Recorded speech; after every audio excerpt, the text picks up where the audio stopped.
wandering around. Yeah, because I was also looking for another way for markers so I could draw. So yesterday we did the highlighting in our reading.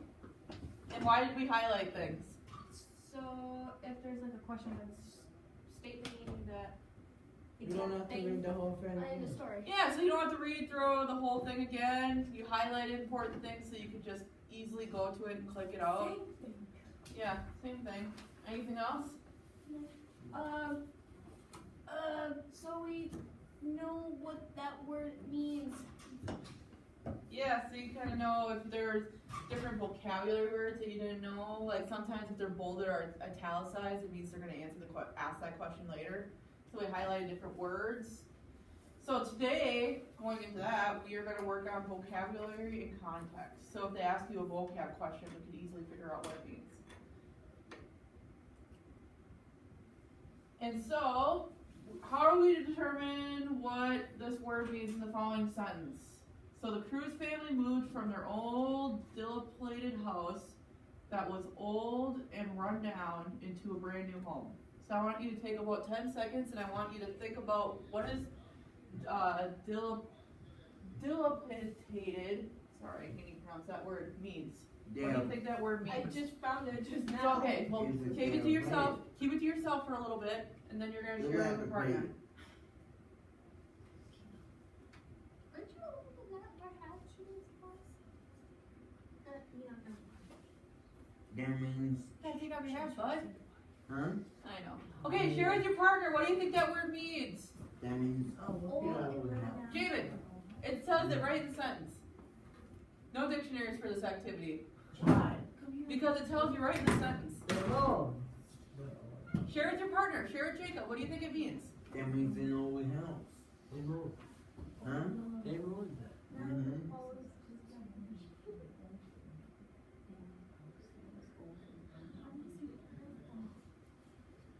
Okay, Hunter and Jameson. What did you get? The old and run down. Old and run down. No. Old and run down. And yep, so that would be correct because it said moved from their old dilapidated house, comma, that was old and run down. That was a context clue afterwards. It basically told us what it meant. And won't let me do it because I don't have it plugged in. Sorry. Yes, so it means old and run down. So we use context clues around the word after the sentence to tell us what the word meant. Nice job. And so, now looking on your slideshow, there are 4 steps in determining. You can use these to help you determine the definition of a word. Okay? Dictionary. So the first step, you're going to reread the sentence that contains the unknown word. Be on the lookout for signal words or punctuation. So we had kind of signal words after that first sentence that told us what it meant. Second off, you're going to reread the sentences before and after the sentence that contains the unknown word. So sometimes if there's multiple sentences in the paragraph, you're going to... Chicken tacos for lunch. Chicken tacos for lunch. You're going to reread the sentences before and after the word to help you. There might be answers to what that word means. Step 3. Based on the clues, you're going to try to figure out the meaning of the word. So like what we just did on the last slide, if it says the vocabulary word and then it's It might help. Yep, there might be words afterward that help you determine what it means. okay. So you don't always have to look in the dictionary, Jamin. Or your phone. Or 4. Number 4, you might insert the meaning into the original sentence. You might substitute it for that word to see if it actually makes sense. Word weather. Oh, get out of here. So here we go, we're going to do an example. When Sarah was hiking, she accidentally walked through a patch of brambles, which resulted in many scratches on her legs. So if we do our steps right now, I know what it means. I just had a PowerPoint right here. So the first step would be rereading. So we read the sentence, and we're going to be looking at what are some signal words that can tell us what it means. Scratches. So she walked through a patch of brambles. She had scratches on her legs. Okay? I'm not having scratches. And then there's no sentences before or after, so we can't use that step to help us.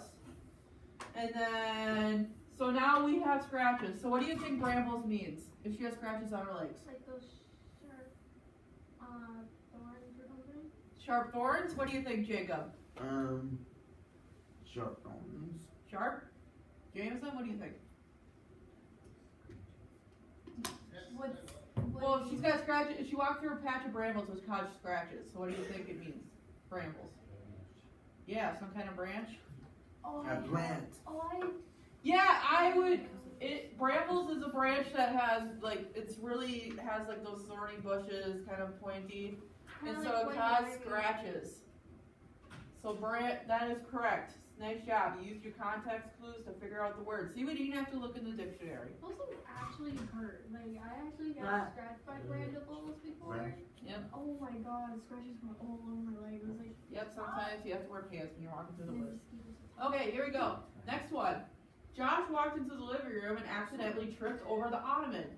I wish people would not leave their footstool right in the middle of the room. Oh, okay. So, reread the sentence. What are some words that could help us? Jamin? Or Jacob?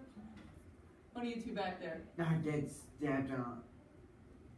So, walked to the living room and he tripped over it, so we know it's some kind of object. Jamin, what do you think? What word could help us?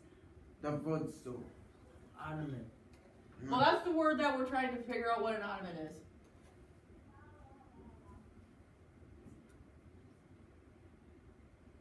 Footstool. Yeah, footstool might help us.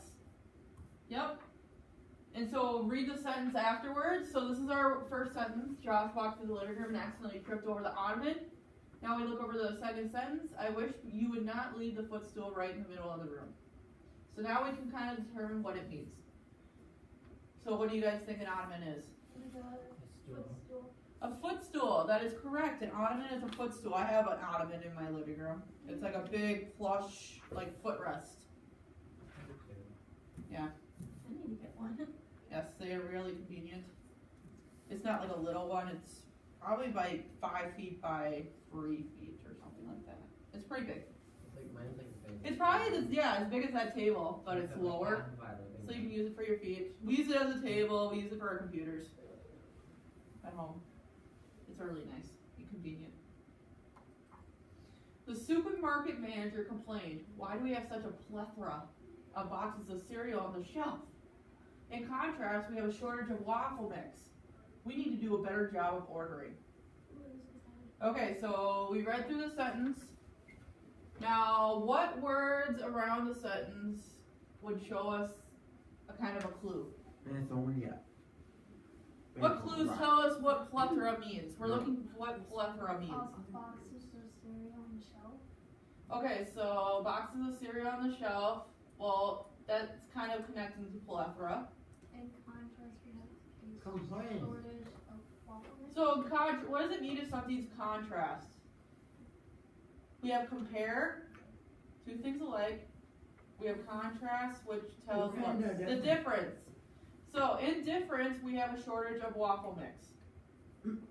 Okay? And now we read the sentences around it. Like we said, the shortage of waffle mix. We need to do a better job of ordering. So now, if we look at that word, what do you think plethora means?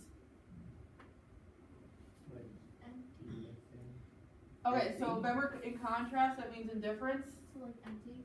Not empty. No, Full. it's What, Jacob? What does a plethora mean? system. Huh? No, it's a system. What do you think, Javen? This one's a little trickier. I didn't kind of state it obviously. Large. Jacob, what did you say? Large. So we have a large quantity of boxes of cereal on the shelf. That's correct. So if I plug in large, why do we have such a large assortment of boxes of cereal on the shelf? In contrast, we have a shortage of waffle mix. So it means there's too many boxes, like an overstock. That is what plethora means. A large quantity. Nice job. So you can always plug in the definition into that word to see if it would make sense. Yeah, it means there's too much waffle or too much cereal. Any questions? No. Okay, we'll go on to the next one. There are many